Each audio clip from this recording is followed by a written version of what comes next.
ಸಮ್ಮಿಶ್ರ ಸರ್ಕಾರದಲ್ಲಿ ಯಾವುದೇ ರೀತಿ ಸಮಸ್ಯೆ ಇಲ್ಲ, ತೀರ್ಮಾನ ಮಾಡೋದಕ್ಕೂ ಕೂಡ ಏನೂ ಇಲ್ಲ. ಮಾಧ್ಯಮಗಳಲ್ಲಿ ಬರ್ತಾ ಇರುವಂತಹ ವಿಷಯಗಳಲ್ಲಿ ಒಂದೇ 1% ಕೂಡ ಸತ್ಯವಿಲ್ಲ. ನಾನು ಎಲ್ಲರ ಜೊತೆ ಈಗಾಗಲೇ ಮಾತನಾಡಿದ್ದೇನೆ, ಪಕ್ಷ ಬಿಡ್ತೇನೆ ಅಂತ ಯಾರೂ ಕೂಡ ನನ್ನ ಬಳಿ ಹೇಳಿಲ್ಲ ಅಂತ ವಿಧಾನಸೌಧದಲ್ಲಿ ಮಾಜಿ ಸಿಎಂ ಸಿದ್ದರಾಮಯ್ಯನವರು ಹೇಳಿಕೆ ನೀಡಿದ್ದಾರೆ. ಸತೀಶ್ ಜಾರಕಿಹೊಳಿ ಜೊತೆ ನಮ್ಮ ಪ್ರತಿನಿಧಿ ಚಿಟ್ಚಾಟ್ ನಡೆಸಿದ್ದಾರೆ. ಸ್ವಲ್ಪ ಮಟ್ಟಿಗೆ ಸದ್ಯದ ಮಟ್ಟಿಗೆ ತಣ್ಣಗಾದಂತೆ ಕಾಣಿಸ್ತಿದೆ. ಈ ಬಗ್ಗೆ ಮಾತಾಡ್ಲಿಕ್ಕೆ ಶಾಸಕ ಸತೀಶ್ ಜಾರಕಿಹೊಳಿ ಅವರು ನಮ್ಮ ಜೊತೆ ಇದ್ದಾರೆ. ಅವರ ಮಾತಾಡ್ಸೋಣ. ಸರ್ ನಮಸ್ತೆ. ಇವತ್ತು ಸಿಎಂ ಜೊತೆ ನಡೆದಂತಹ ಮಾತುಕತೆ ಏನಿದೆ ಅದು ಫಲಪ್ರದವಾದಂತೆ ಕಾಣಿಸ್ತಿದೆ. ನಿಮ್ಮ ಎಲ್ಲ ಬೇಡಿಕೆಗಳನ್ನ ಸಿಎಂ ಒಪ್ಕೊಂಡಿದ್ದಾರೆ? ಖಂಡಿತವಾಗಿ ಇವತ್ತ ಸಭೆ ಬಹಳ ಉತ್ತಮವಾಗಿದೆ.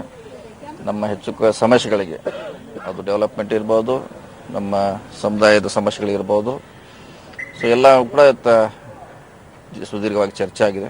ಅವರೆಲ್ಲ ಹಂತ ಹಂತವಾಗಿ ಈಡೇರಿಸೋದು ಕೂಡ ನಮಗೆ ಭರವಸೆ ನೀಡಿದ್ದಾರೆ ಮುಖ್ಯಮಂತ್ರಿಗಳು. ಈ ಅನುದಾನದ ವಿಚಾರ ಇರ್ಬೋದು, ಮತ್ತೆ ಕ್ಷೇತ್ರದ ಅಭಿವೃದ್ಧಿ ಅಲ್ಲದೆ ಈಗ DKಶಿ ಅವರ ವಿಚಾರ ಇರ್ಬೋದು, ಮತ್ತೆ ಬೆಳಗಾವಿಯಲ್ಲಿ ಲಕ್ಷ್ಮೀ ಹೆಬ್ಬಾಳ್ಕರ್ ಅವರು ಆ ವಿಚಾರವನ್ನ ಪ್ರಸ್ತಾಪ ಮಾಡಿದ್ರ, ಅವ್ರನ್ನ ಹೌದು ಕಡಿವಾಣ ಮಾಡ್ತೀವಿ, ನಿಯಂತ್ರಣ ಹೇರ್ತೀವಿ ಅನ್ನೋ ಮಾತನ್ನ ಹೇಳಿದ್ರು. ಇಲ್ಲ, ಈಗಲೇ ಮುಂಚೆ ಚರ್ಚೆ ಆಗಿದೆ, ಆ ರೀತಿ ಚರ್ಚೆ ಕೂಡ ಆಗಿದೆ. ಸೊ ಅದು ಮುಗಿದವಾದ ಅಧ್ಯಾಯ ಆಗಿದೆ. ಸೊ ಮುಂದೆ ಆ ರೀತಿ ಆಗ್ಲಿಕ್ಕಿಲ್ಲ ಅಂತ ನಾವು ಆಶಯ ಹೊಂದಿದ್ದೇವೆ. ಆಗದ್ರೆ ಒಳ್ಳೆಯದು. ಈಗ ನಿಮ್ಮ ಕಡೆಯಿಂದ ಸರ್ಕಾರಕ್ಕೆ ಕುಮಾರಸ್ವಾಮಿ ಅವ್ರಿಗೆ ಭರವಸೆಯನ್ನು ಕೊಟ್ಟಿದ್ರು, ಹೌದು ನಮ್ಮ ಕಡೆಯಿಂದ ಯಾವುದೇ ಭಿನ್ನಮತ ಇರೋದಿಲ್ಲ ಅಂತೇಳಿ. ಇನ್ ಮುಂದೆ ಖಂಡಿತವಾಗಿ ನಮ್ಮ ರೀತಿ ಮುಂದೆ ಕೂಡ ಇಲ್ಲ, ಇವತ್ತು ಕೂಡ ಇಲ್ಲ ಅಂತ ನಾವು ಅವ್ರಿಗೆ ಭರವಸೆ ನೀಡಿದ್ದೀವಿ. ಆ ರೀತಿ ನಾವು ನಡ್ಕೊಳ್ತೀವಿ. ಈಗಾಗಲೇ ಹರಿದಾಡ್ತಿದ್ದಂತ ಮಾತು ಹೌದು, ಜಾರಕಿಹೊಳಿ ಬ್ರದರ್ಸ್ ಏನಿದ್ದಾರೆ ಅವರ ಹಿಂದೆ ಶಾಸಕರು ಭಿನ್ನಮತವನ್ನ ಮಾಡ್ತಿದ್ದಾರೆ, ಬಂಡಾಯವನ್ನ ಮಾಡ್ತಿದ್ದಾರೆ, ಅವರ ಬೇಡಿಕೆಗಳಿಗೆ ಸರ್ಕಾರ ಸ್ಪಂದಿಸ್ತಿಲ್ಲ, ಕಾಂಗ್ರೆಸ್ ನಾಯಕರು ಕೂಡ ಕಿವಿಗೊಟ್ಟಿರಲಿಲ್ಲ. ಇಲ್ಲ, ಖಂಡಿತವಾಗಿ ಬಂಡಾಯ ನಮ್ಮ ಕಡೆಯಿಂದ ಯಾವುದೂ ಇಲ್ಲ ಅಂತ ನಾವು ಪದೇ ಪದೇ ಹೇಳ್ತಾ ಇದೀವಿ. ಇವತ್ತು ಕೂಡ ಇಲ್ಲ, ನಾಳೆ ಕೂಡ ಇಲ್ಲ. ನಾವು ಸರ್ಕಾರದ ಪರವಾಗಿ ಗಟ್ಟಿಯಾಗಿ ಇರ್ತೀವಿ.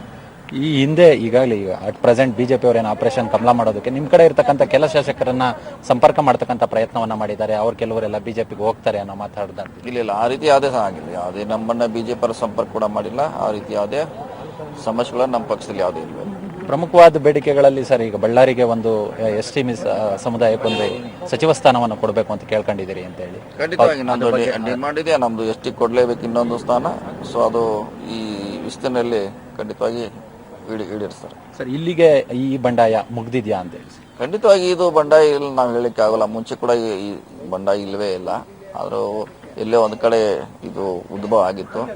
ಅದನ್ನ ನಾವು ಮುಂಚೆ ಕೂಡ ಹೇಳಿದ್ವಿ, ಆ ರೀತಿ ಅದನ್ನು ಸ್ಟಾಪ್ ಮಾಡಿದ್ವಿ ಅಂತ ಹೇಳಿದ್ರು ಕೂಡ ಅದು ಮತ್ತೆ ಪದೇ ಪದೇ ಮಾಧ್ಯಮದಲ್ಲಿ ಬರೋ ಮೂಲಕ ಅದು ಚಾಲ್ತಿಯಲ್ಲಿದೆ. ಸಂಪೂರ್ಣವಾಗಿ ಇವತ್ತಿನಿಂದ ಅದಕ್ಕೆ ನಾವು ಬ್ರೇಕ್ ಹಾಕ್ತೀವಿ.